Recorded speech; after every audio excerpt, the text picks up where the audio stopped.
Greetings YouTube, welcome back to Final Fantasy XII The Zodiac Age. I am your host Fuzzfinger, and this is episode 2 of our complete walkthrough of the game, where we're going to begin by slaying some rats in the sewer, making our way up to the city of Rabanastra, and then finally beginning our first hunt of the game. If you enjoy watching, please do go ahead and hit the like button, be subscribed to the Fuzzfinger Gaming YouTube channel, and let's get on with today's show.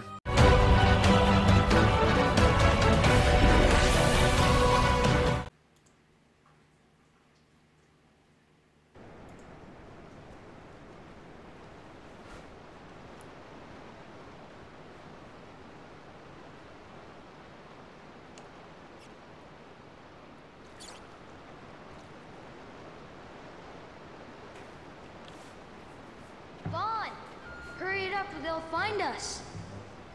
I know. Just a little more. You keep an eye out for me up there, Kites. 1, 2, 3 more. All right. Time to clean house. Right, so we actually get to fight here in solo form. And the reason why I've got no health, by the way, is basically because I was messing around in the trial mode. And that was fun. I'll be honest, that was fun. But for some reason, my health didn't heal when I came back across. So don't worry about that. It probably won't be the same case in your situation. But as you can see, these guys are so easy that even with 16 health, we seem to be absolutely obliterating our way through. And I'm just going to see what kind of items we've got. We've got 5 potions. And we've got steel. By the way, there is a trophy for stealing, I think, 500 times. Which means that you might want to start doing that sooner rather than later. I'm going to see if I can do this without using any potions. Look at that. Wow, Vaughn. You got them all yourself? Guess I know who to call when something big comes along. Hey, it's good practice for the desert. I'm ready for anything now. That's enough for today. You should get back to Miguel's place, Kites. Aren't you running errands for him? Oops. Totally forgot. You should come, Vaughn. He's busy today. Might have some work for you to do, too. I've got other, work to do. Hey, lock this place up for me, will you? If Miguel finds out we've been down here, he'll tan our hides. Incidentally, I know I said I played in the trial mode, but I literally dabbled in it. I did the first fight, so you haven't missed anything. I will show it all to you later on. I was just excited and wanted to try it out. But here we are, the royal city of Rabanastra.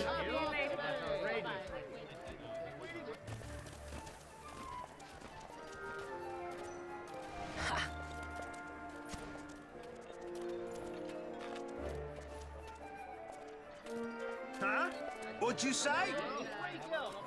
Sir, you haven't paid, and What? Haven't paid? Second thought. Please, sir, take it. It's a gift. Leave the poor sod be. We don't want trouble today. Your luck, peddler. Oops, sorry. Watch where you're going, churl. What? My pouch? It's gone. The boy! So we can see the Empire soldiers and guards causing grief already.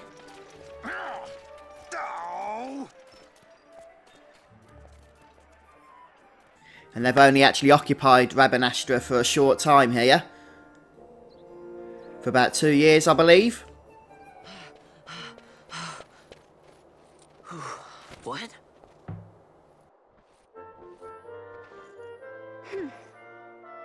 Hey, that's mine. What do you mean, yours? You've been stealing again. What happens if they catch you? We need you to be there for us, Vaughn. You're no good to anyone if you're locked away in a dungeon. Oh, what? Am I the leader now? We're orphans. The first thing you learn is you gotta watch out for yourself. Come on, Pinello. You know it as well as I do. Hey, you give that back. What do you think you're doing? I thought that this money was the people of Dalmasca's property. The Imperials stole it from us, so it's only fair that we take it back. It's our duty as Dalmascans. Well, wasn't that what you said? Yeah, but I never said anything about taking it back from me. This is for that bread you took the other day. Just because I help Miguelo out every now and then, it doesn't mean that you get to eat for free too, you know. I know that. You think I like living like this?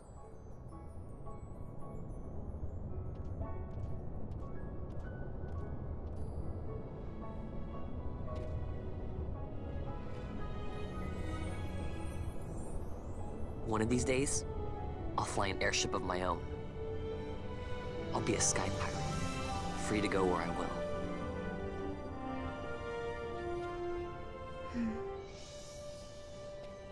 Well, be careful. You'll never fly anything if you're rotting in a dungeon.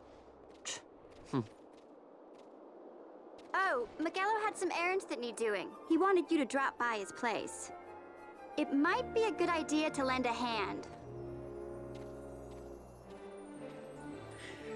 So both of the NPCs we've engaged with so far have told us to find this Miguelo fella. And now we get a little bit of a tutorial here. Your location map often bears a mark showing your destination. We've seen that already. That's that red cross with the circle around it. And we are told to consult the map when we are unsure of where to go to next. And we have a new option on our party member, which is party menu even, which is the world map. By the way, guys, if you enjoyed this episode, please don't forget to hit the like button and subscribe to my gaming channel. So if we just open up the menu here, we can see the world map. And there's 3 places on there at the moment. The Nalbina Fortress, which is where we visited in the previous episode, which took place 2 years ago. And it involved Bash, the captain of the guards, and Varn's older brother. Next we have the Garam Seath Waterway, which is where we just defeated those rats. Okay, nothing too exciting there. And then finally we have the city of Rabanastre. And there's 2 locations, one of which has the objective marker. And as you can see, a lot of it's closed off to us at the moment. There's not a whole lot we can do at this particular point in time, apart from make our way through to the story destination, as we have been instructed. So that's pretty much what we're going to do. You can also see save points also appear on the map here. They're the crystals. Not in our current vicinity, but obviously as we go through the story and whatnot, that's going to be useful as well. And by the way, you've probably already seen this, but that orange circle you can see with the arrow, that's our current location. And the arrow points in the direction we are facing. And you can just hit the R3 button if you want to centralise the camera around to the back of Varn. So pretty standard stuff. Sure you guys know that already. Approach the objective and we'll kick off the cutscene. Ah, Vaughn, I was waiting. Penelo said you needed something? Had me some packages supposed to be arriving by courier. In the morning, perhaps he ran into some trouble out in the desert. Now I've no foodstuffs to prepare for the banquet tonight. So you want me to find this courier? Hey, no problem. No problem. The desert teems with trouble. I'd be sending you to an early grave, my boy. No, I've arranged for some replacement goods from Tomage over at the Sand Sea. So you want me to go to the tavern to pick him up? Actually, I asked Kites to do that. Wouldn't you know he's gone missing on me, too? I can't leave my shop, and I've Penelo on another chore at the moment, you see. What I want you to do is run over to the Sand Sea and fetch Kites back. What do you say? Sounds wild. It's easy work, and you'll thank me for it someday.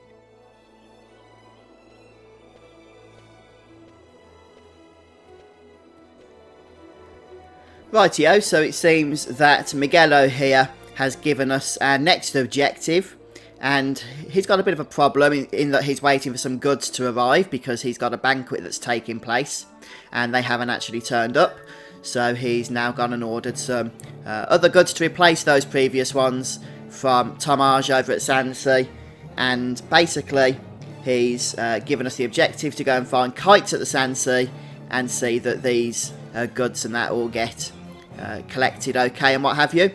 So that's going to be our main objective. We can go on to the main map here and see where it is that we need to head, which is basically to the northern end of this same area. But we can also chat to some of the other NPCs along the way.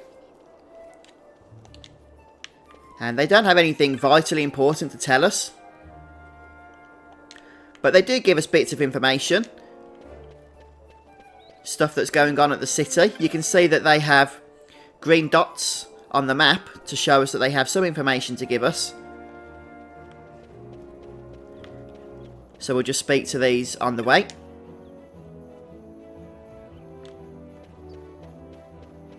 Seems that everybody already knows our mission here, which is interesting. And we get some information that tells us that Princess Ash has actually taken her own life. At least that's what we're currently led to believe.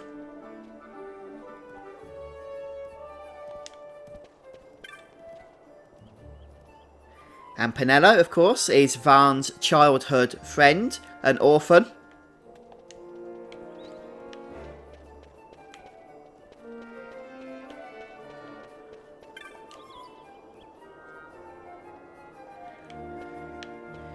And then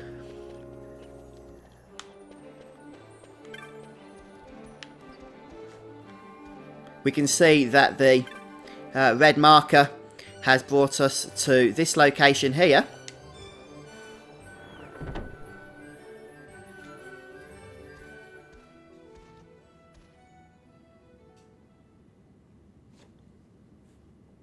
There you are, Kites. Stop loafing around. Look, Vaughn, look! This is it! This is why Miguelo's courier didn't get here on time. A creature spotted in the ester sand. What is that thing? Ah, Vaughn. Miguelo sent you too, did he? He's a busy man these days, that Miguelo, if I dare say so myself. I don't envy him the work, though. Not a bit. Quite the affair throwing a banquet to welcome the Imperials, eh? Welcoming? We should be... whatever. Say, Tomaj, what's this? Nah, don't remind me. Got some nastiness out there in the ester sand. What's stopping our couriers? And that means shortages all around. Thought I'd put up a bill, offer a reward to anyone who can knock that nasty back in its place. Now that's work. Sounds 10 times better than running errands for Miguelo. That's right! Vaughn, you should give it a shot! And you should be getting back to Miguelo. Now, Kites. He was waiting for you. Oh, right.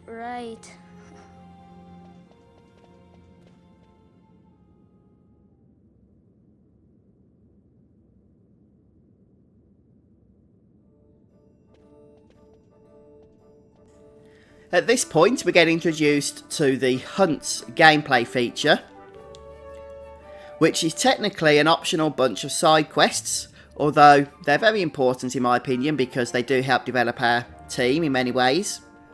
But the first hunt that we've just been shown is a hunt that is obligatory to the story. It's the only hunt that is required in the game technically, all the others are purely optional. Although, of course, we shall be doing them anyway.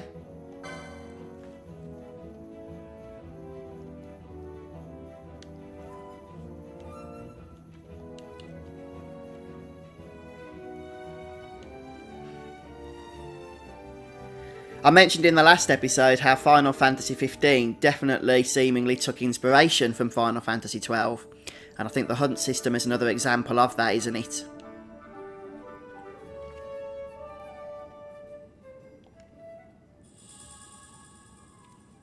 We get the Clam Climber at this point, which we can have a look at from the party menu. And I recommend you do so, actually. It does often contain useful information. And we get our first item accessory, the areana armlet. And this is an accessory that boosts the wearer's health by, I think, 25 points.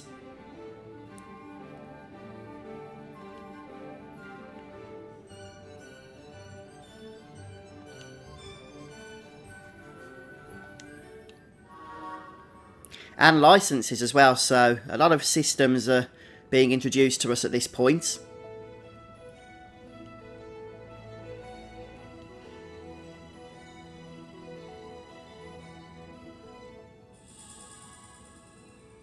And finally we get the Writ of Transit, which is going to allow us to leave the gate. And we begin our first hunt, the Rogue Tomato.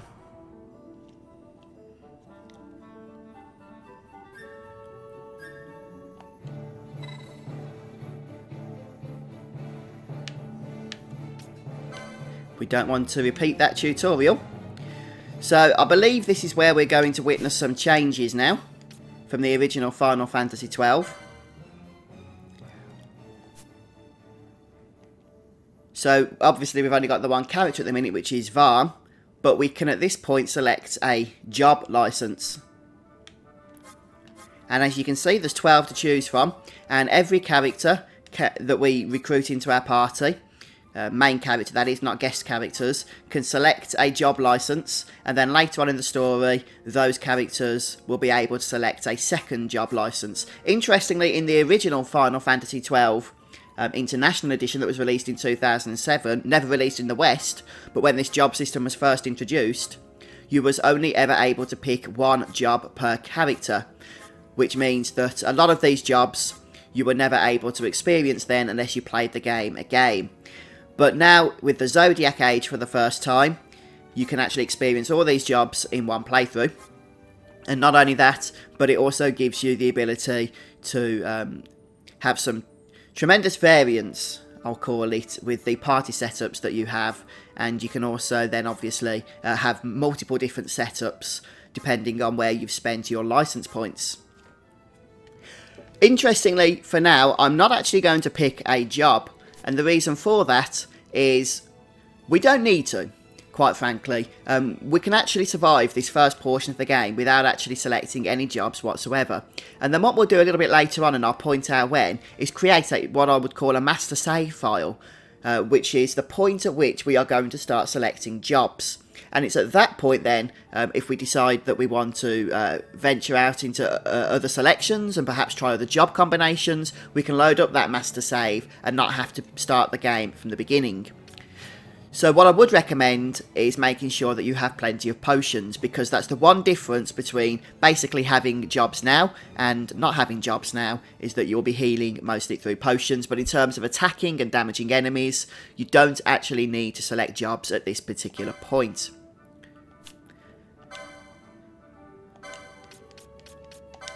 So we can't actually equip the Areana armlet either, and the reason for that is we need to learn the accessory ability that will allow us to do so from the license board. Since we're not selecting a job license, we can't do so. Again, not that important at this particular moment. The other option that became available to us is the Clam Climber. And here we have some information on hunts. The bestiary. The bestiary is just going to add all the enemies that we fought up to this point. You can even see models of them, just in case you forgot what they look like. And then Traveller's Tips. Lots of important information here, but I'm not going to go through all that, of course, but you're welcome to do so should you wish. Right then. So we're going to begin by leaving the south end, or South Sand, whatever it's called, here in Rabanastre. And we're going to make our way back down. You can see there's a line connecting the southern part of this area to the southern part of the city, which we haven't yet visited. I'll just show you that on the map. Although, not the southern part, more like the middle part, isn't it? And then when we're in that section, we need to head over to the right-hand side. There's a save crystal, which we can see on the map already. And that will take us then to the objective marker, which is ultimately what we need to do. But there's one quick thing we can do on the way, and it is on the way, so we're not going to have to traverse in any other different direction to do this. And we're going to head into this shop here. This is where we spoke to Miguelo earlier on, although we was on the outside of this shop when we did that.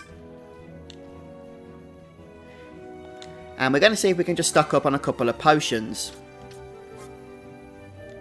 So you can buy onion stuff here, we don't need to do that. We do just want to get a couple, and that's all we can afford at the moment. But because we're not using licenses at this particular time, as I said, it makes sense to just stock up on as many healing items as we are able to afford. And at this point, we can make our way through these blue dots here, which will bring us into that next area of the city. Again, we can chat to some folks if we wish to do so. There's a few green dots littered around this map.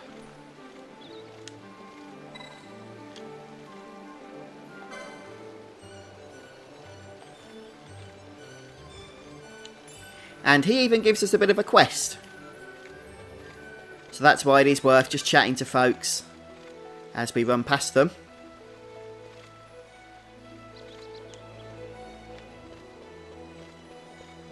And then we're just going to head down here. And this should kick off another scene. Let's see some papers, boy. No public passage on account of the Lord Consul's parade. Oh, gee, that's too bad. You see, it just so happens that your provisioner for the fete tonight, he sent me to pick up a few choice morsels for the, consul's dining pleasure. He wants them quick. I got the Writ of Transit right here. You see? Signed, Magello.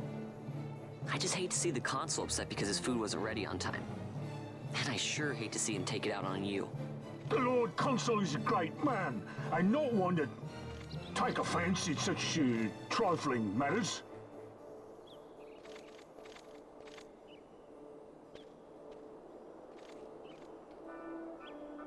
Move along, boy. Wouldn't do to keep the consul waiting. Right. Gates are closed after this.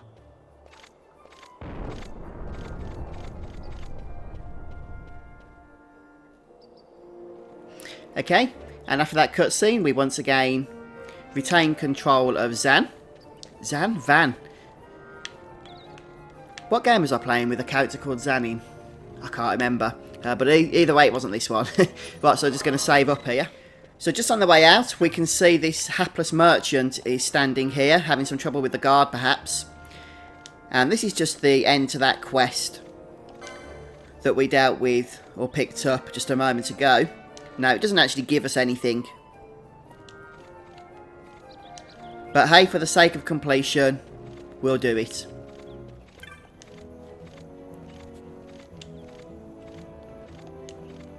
And at this point, we're actually going to make our way out of the city and into the deserty area known as the Dalmasca Estersand.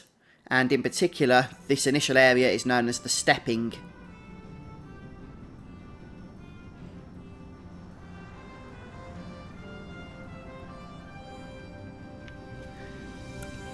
And this is where you're going to want to start making use of your speed ability, because we're going to begin by farming some enemies. We want to level up before we take on the hunt itself, and also there's a few treasure chests and whatnot that we can grab. At least I believe there is. Yes, so these things here contain treasure. In this case, there's an antidote. And you'll also see a big fella running around. We just saw him in the cutscene there. He's neutral. All the mobs in this area, except the hunt, are neutral. So he won't attack us, and that's a good thing, really, because, well, he would actually own us if we tried to enter into combat with him. So I would ignore him for the time being. As you're farming here in order to level up, and you do want to get to level 2, you can also just head back into the previous area and use a save point to heal up. So I don't recommend doing much more than leveling to level 2 at this point, because these enemies are quite weak. But you can see the rogue tomato, who is our hunt, just off in the distance there. But we're not going to, as I say, go racing off to him. So let's just speed this up. I'm just going to see what speed we have this set to. If we go into the config, we have it set to ×2 speed. You can also set it to ×4, but I think ×2 is adequate for the time being.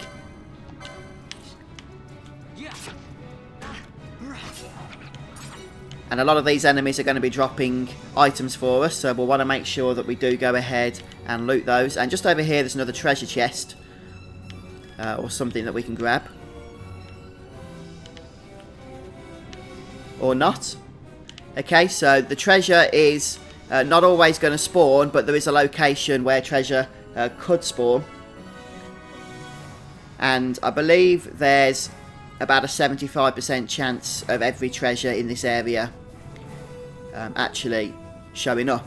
So it might not, but if it does, then I'll at least point out where it will do so. Right, at this point we're just going to drop down. We can't drop down actually. We need to make our way down. So the landscape is going to hinder us, but obviously it's been designed so that it's not too big of a hindrance. Just keep killing some of these cactuars. The cactuars look a little bit different in this game, don't they? It's got to be said. They've got a new different kind of design to them, haven't they? Which is interesting, I guess. And I believe another treasure can spawn over here.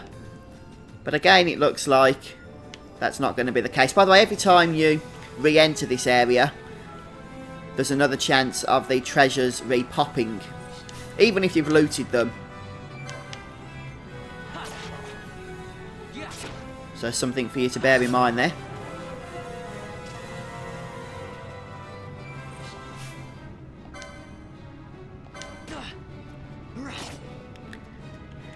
And you can either use your potions or, as I say, just head back to the previous area to heal up. A treasure could spawn down here, but we don't seem to be having much luck with treasures at the moment, do we?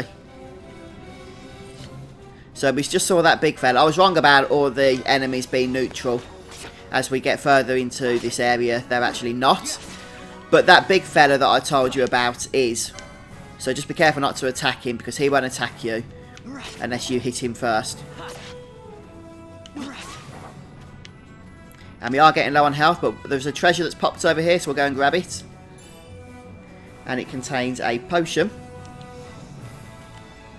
And we can actually bring up the map as well at this point.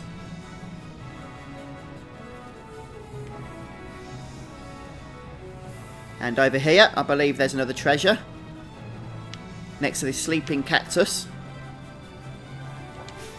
Let's just throw a potion on, since I don't particularly want to die at this point in the game. As you can see, you don't have to wait for the charge bar once the potion has been selected. It will cast for you.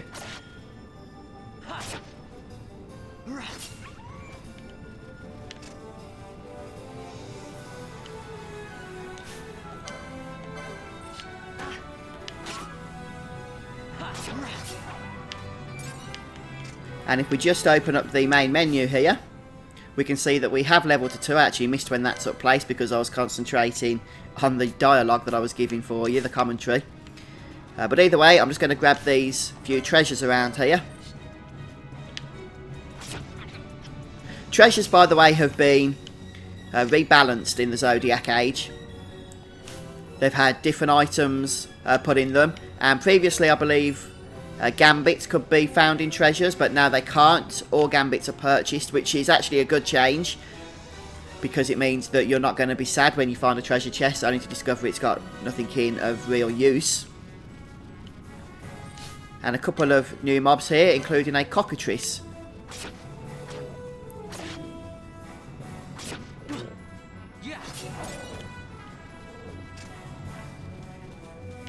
And I believe down here another treasure could spawn, and it has.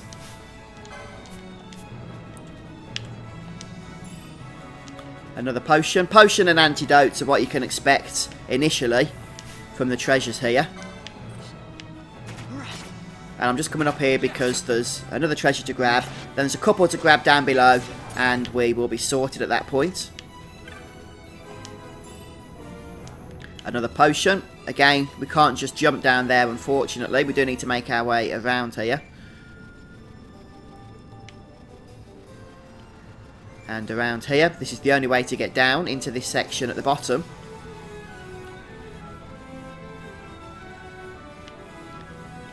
And I believe the treasures can spawn around here, along this wall. Perhaps in here. And just over here. And that's all the treasure areas for this map. A tuft of Phoenix down, very nice. So at this point we are just going to head back. How far are we to actually levelling? I know I said we only wanted to level the 1 time, but we're getting close, so it might be a good idea to level to 3, perhaps.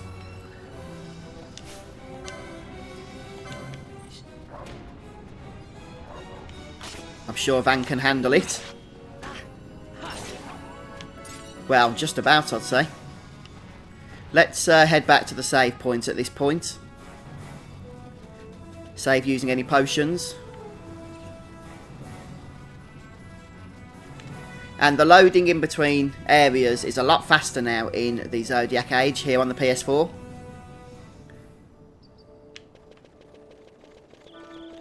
Used to take about 20 to 25 seconds, I believe, on the PS2. Now it's literally 3 or 4 seconds, so just another quality of life change that we can rely on throughout the game itself as we play through. And now we're going to go and take on that tomato. I'm not going to bother leveling to 3, we don't really need to do so at this point anyway.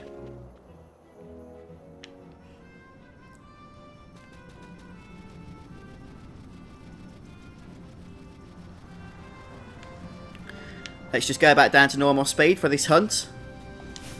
And we're just going to start by hitting it. I don't know if there's anything to steal from this guy actually, but let's just test out the steal command here. Oh, we stole a pebble. How nice. You don't have to select the attack command after stealing.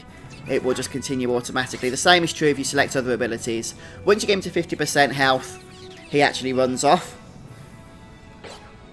And we have to go chasing him. He's like, come down here if you want to carry on with the fight. And I think we can manage that.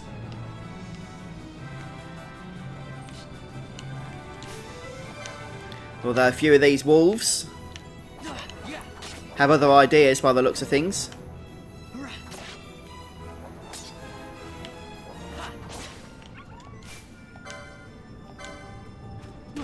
So I guess we'll just take care of them first.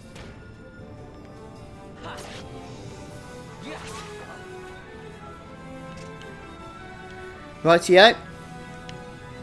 And down we go.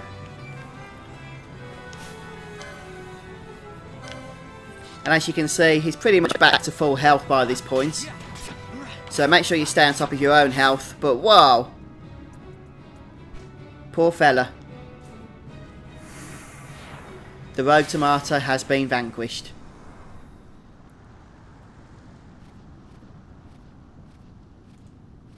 Galbana lilies?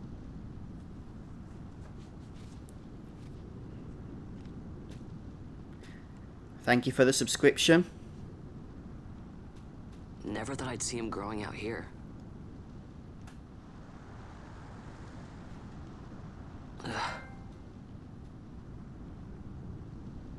This'll make a nice souvenir. Time to call it a day.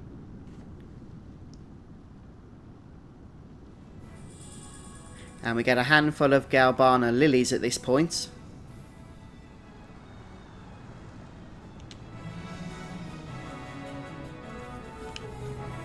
So we can basically head back now. And the red X has updated, showing our way back to Rabanastra. We can also steal a few bits and bobs from the wolves if we wish to do so, but I'm not going to bother. But you can get a few items from it if you wanted to do that.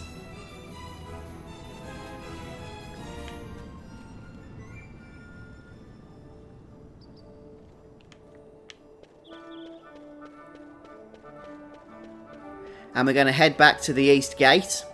Looks like there's a bit of a commotion going on outside. So hopefully we'll be able to make it through. Although I'm not going to get my hopes up on that. But I guess we're going to find out next time, because I am going to finish off this episode here for today. So I'm going to save up, go and get some lunch. And thanks for joining me, folks. I hope you've enjoyed watching. If you have, don't forget to hit the subscribe button. And come back again soon as we crack on with more Final Fantasy XII The Zodiac Age.